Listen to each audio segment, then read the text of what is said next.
안녕하세요 여러분. 오늘의 흥미로운 영상 내용은 LA 시위, 일요일 혼란 이후 3일째 밤까지 이어지다 그리고 중국의 대미 수출 2020년 이후 최대 감소에 관한 것입니다. 우선 좋아요 버튼을 누르고 채널 구독 및 알림 설정도 잊지 마세요. 여러분의 관심과 지지가 저희에게 큰 힘이 됩니다. 첫 영상은 미국 로스앤젤레스에서 벌어진 긴박한 상황을 전해드립니다. 이 내용은 미국 경제지 월스트리트 저널의 보도를 바탕으로 재구성된 것으로 미국 이민 정책을 둘러싼 갈등이 어떻게 거리의 혼란으로 이어졌는지를 다룹니다. 로스앤젤레스, 미국에서 가장 큰 도시 중 하나이자 이민자가 다수 거주하는 이 도시는 지난 금요일부터 시작된 시위가 사흘째 밤까지 이어지며 전면적인 혼란에 빠졌습니다. 시위의 직접적인 발단은 연방 이민국의 단속이었습니다. 현장에서 연방 요원들이 이민자들을 상대로 강제 단속을 벌이자 이를 규탄하는 시민 수백 명이 거리로 나섰습니다. 처음에는 평화적인 시위로 시작되었지만 곧 경찰과의 충돌로 격화되었고 도시 전체가 마치 긴급 상황에 놓인 듯한 분위기로 변해버렸습니다. 도심 한복판에서는 시위대가 FIC라고 적힌 낙서를 남기며 분노를 표출했고 캘리포니아 고속도로 위에는 수백 명의 시민이 몰려 경찰과 대치했습니다. 일부 시위대는 돌과 물병을 던졌고 심지어 망치를 들고 나와 연방 건물 주변의 시설물을 부수기까지 했습니다. 특히 충격적이었던 장면은 자동으로 운행되는 무인 택시 차량 여러 대에 불을 지른 사건입니다. 경찰은 고무탄과 최루탄을 사용하며 진압에 나섰습니다. 말에 올라탄 기마 경찰이 도심을 질주했고 시위대를 해산시키기 위해 플래시뱅 폭탄까지 사용됐습니다. 캘리포니아 고속도로 순찰대는 101번 고속도로에 진입한 시위대를 강제로 밀어냈으며 이날 하루에만 27명이 체포됐습니다. 시위가 격화되자 트럼프 대통령은 주 정부의 공식 요청 없이 주 방위군을 투입했습니다. 대통령의 직접 명령으로 약 300명의 군인이 일요일 저녁 로스앤젤레스 일대에 배치되었습니다. 이에 대해 로스앤젤레스 시장 캐런 베스는 위험한 상황을 더 악화시키는 조치라고 비판하며 시민들에게는 끝까지 평화적인 방법으로 의견을 표현해달라고 호소했습니다. 캘리포니아 주지사 게빈 뉴섬도 강하게 반발했습니다. 그는 트럼프 대통령의 군 투입이 주의 자율권을 침해한다고 주장하며 즉각 철회를 요구했습니다. 그럼에도 불구하고 트럼프 대통령은 자신의 SNS 계정을 통해 상황이 매우 나쁘다. 군대를 투입하라. 고 다시 강조했습니다. 이와 함께 미국 방부도 대응 수위를 높였습니다. 남부 캘리포니아의 캠프 펜들턴에 주둔 중인 해병대 병력이 준비 태세에 들어갔고 상황이 더 악화될 경우 직접 출동할 수도 있다고 밝혔습니다. 이러한 군사적 대응에 대해 뉴섬 주지사는 혼란과 폭력을 막기 위해 군대를 보낸다는 트럼프 대통령의 말은 결국 더 많은 혼란을 초래하고 있다고 비판했습니다. 일요일 아침까지만 해도 시청 앞에서는 비교적 평화적인 시위가 이어졌습니다. 시위자들은 정의 없이는 평화도 없다며 구호를 외쳤고 일부는 IC와 경찰은 필요 없다고 주장했습니다. 시위에 참여한 사람들은 다양한 사연을 안고 있었습니다.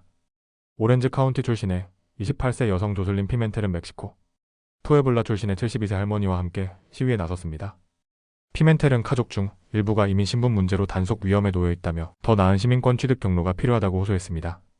또 다른 시위자, 로스앤젤레스 보일 하이트 출신의 29세 여성 안나 나바로는 IC를 녹여라라는 글귀가 적힌 플래카드를 들고 있었습니다.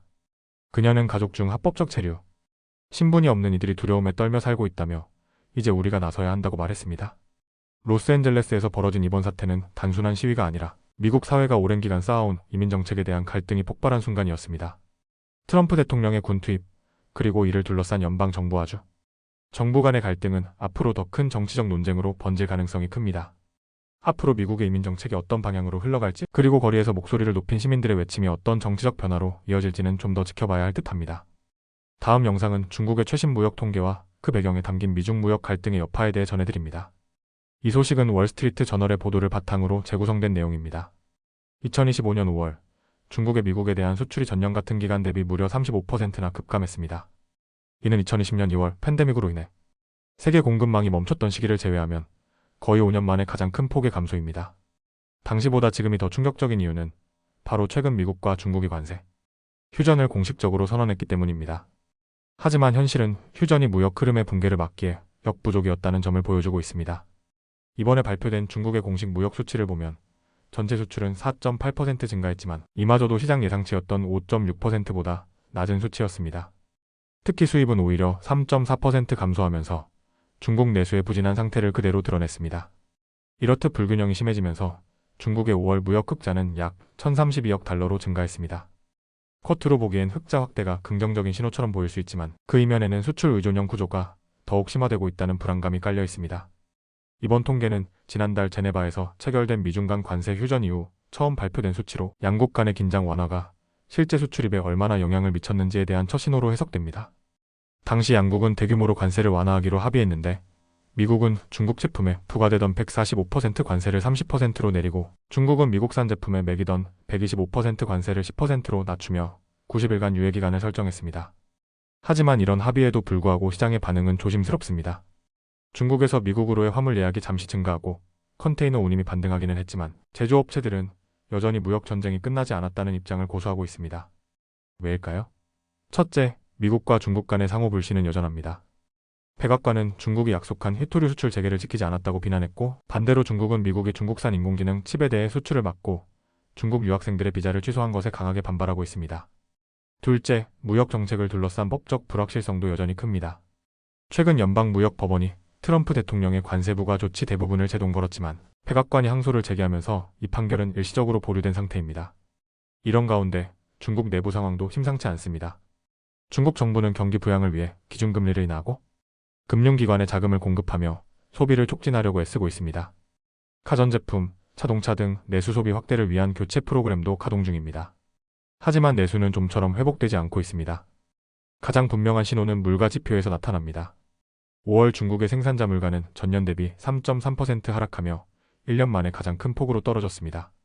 소비자 물가도 0.1% 하락해 벌써 4개월째 마이너스를 기록하고 있습니다. 디플레이션 우려가 점점 현실화되고 있는 것입니다. 자동차 업계도 이 영향을 피해가지 못하고 있습니다. 중국의 대표적인 전기차 제조업체인 비아디는 일부 모델의 가격을 최대 30%까지 인하했습니다. 이에 따라 또다시 전면적인 가격, 전쟁이 시작될 수 있다는 우려가 커지면서 당국의 개입 조짐을 보이고 있습니다. 이처럼 미국과의 무역 갈등은 겉으로는 휴전 분위기를 연출하고 있지만 실제 무역 현장에서는 여전히 차가운 전쟁이 이어지고 있습니다. 수출은 약간 늘었지만 그 속엔 미국향 수출 급감이라는 커다란 균열이 숨어 있고 내수는 여전히 회복되지 못한 채 디플레이션 그림자 아래 놓여 있습니다. 향후 90일간 설정된 관세 유예 기간이 끝난 뒤 미국과 중국이 어떤 결정을 내릴지에 따라 세계 경제 전체의 흐름이 바뀔 수 있습니다. 과연 이번 휴전이 지속 가능한 평화로 이어질 수 있을지 아니면 또다시 갈등의 불씨로 번질지 다음 회담 결과가 주목됩니다. 오늘은 여기까지입니다. 다음 영상에서 더 유익하고 흥미로운 내용으로 찾아뵙겠습니다. 이 영상은 투자 의견이 아닙니다. 매우 감사합니다.